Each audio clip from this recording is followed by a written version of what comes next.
Bom dia, dia 3 de junho. Vamos ler Jó, do capítulo 35 ao 37. Capítulo 35. Então disse Eliú: Achas que é justo dizeres: Maior é minha justiça do que a de Deus? Pois dizes: Que me serviria ela? Que proveito tiraria dela mais do que do meu pecado? Eu te darei resposta, a ti e aos teus amigos contigo. Atenda para os céus e vê. Contempla as mais altas nuvens, que estão mais altas do que tu. Se pecas, em que isso pode te afetar? Se os teus pecados são muitos, que lhe fazes? Se é justo, que lhe dás o que recebe ele das tuas mãos? A tua impiedade fará mal apenas a outro homem como tu, e a tua justiça só aproveitará aos filhos dos homens. Por causa das muitas opressões, os homens clamam por socorro por causa do braço dos poderosos. Ninguém, porém, diz: Onde está Deus que me fez, que inspira cânticos durante a noite, que ensina mais a nós do que aos animais da terra e nos faz mais sábios do que as aves dos céus? Ele não responde quando os homens clamam, por causa da arrogância dos maus.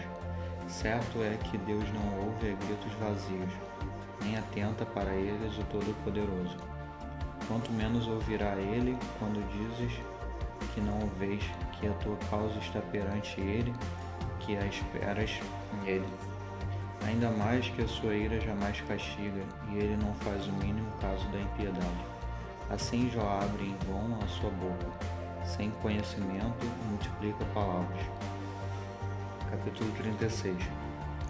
Continuou Eliú: Espera um pouco mais, eu te mostrarei que ainda há argumentos a favor de Deus.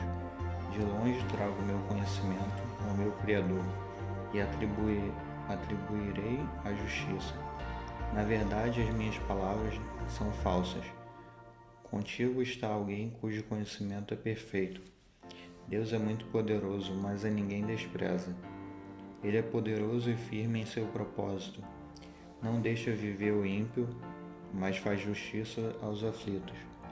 Dos justos não tira os seus olhos, antes com os reis no trono o faz assentar para sempre, e assim são exaltados. Se, porém, estão presos em grilhões e amarrados com cordas de aflição, ele lhes faz saber a obra e as transgressões deles. Porque se tem importado com soberba? Abre-lhes os ouvidos para a instrução e ordena-lhes que arrependam da maldade. Se ouvirem e o servirem, acabarão seus dias em prosperidade e os seus anos em delícias. Se não o ouvirem, a espada serão transpassados e expirarão sem conhecimento. Os ímpios de coração amontoam para si a ira, ainda quando Deus os põe em grilhões. Não clamam por socorro, morrem da juventude e perecem entre os prostitutos dos santuários. Ao aflito, porém, livra no seu sofrimento. Na sua aflição se revela aos seus ouvidos. Assim também quer atrair para longe da angústia, para um lugar espaçoso, em que não há aperto, e para as iguarias da tua mesa cheias de gordura. Tu, porém, estás cheio de juízo devido ao ímpio. O juízo e a justiça tomaram conta de ti. Cuida para que ninguém te seduza com riquezas. Não permitas que o valor do suborno te desvie. As tuas riquezas, ou até mesmo todos os teus grandes esforços, te sustentariam para que não estivessem no perto? Não suspires pela noite para arrastar os povos do seu lugar. Cuida-te, não te inclines para a iniquidade, que pereces preferir a aflição. Deus é exaltado em seu poder. Quem é mestre com ele? Quem lhe prescreveu o seu caminho? Ou quem lhe disse: tu cometeste maldade? Lembra-te de agradecer a sua obra, que os homens têm celebrado. Toda a humanidade a tem visto, os homens a contemplam de longe. Quão grande é Deus, e nós não o compreendemos. O número dos seus anos não se pode calcular. Ele reúne as gotas das águas e do seu vapor a destila em chuva, que as nuvens derramam e gotejam abundantemente sobre o homem. Quem pode entender como ele espalha as nuvens, como troveja da sua tenda? Ao redor de si estende o seu relâmpago, banhando as profundezas do mar. Por essas coisas governa os povos, e lhes dá mantimento em abundância. Enche as mãos de relâmpagos e ordena que atinja o alvo. Seu trovão anuncia a tempestade que se aproxima. Até o gado pressente a sua aproximação. Capítulo 37. Sobre isso também treme o meu coração e salta o seu lugar.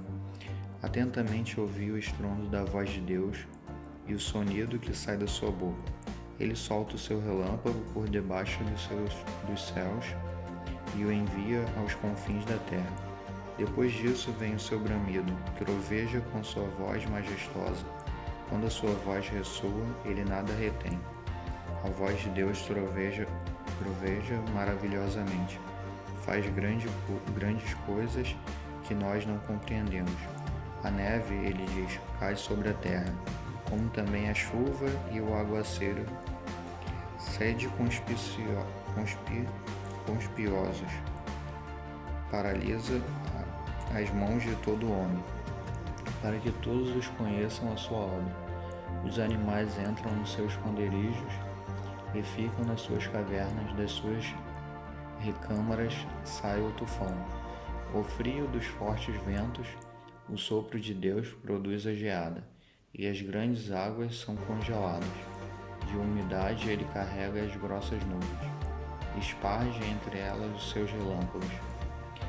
Então elas, segundo o rumo que ele dá, espalham-se em redor sobre a face de toda a terra, para fazer tudo o que ele lhes ordena. Ele traz as nuvens para punir os homens, ou para regar a sua terra e mostrar o seu amor. A isto, ó Jó, inclina os teus ouvidos, atende e considera as maravilhas de Deus. Sabes tu como Deus controla as nuvens e faz resplandecer o relâmpago? Sabes como as grossas nuvens se equilibram?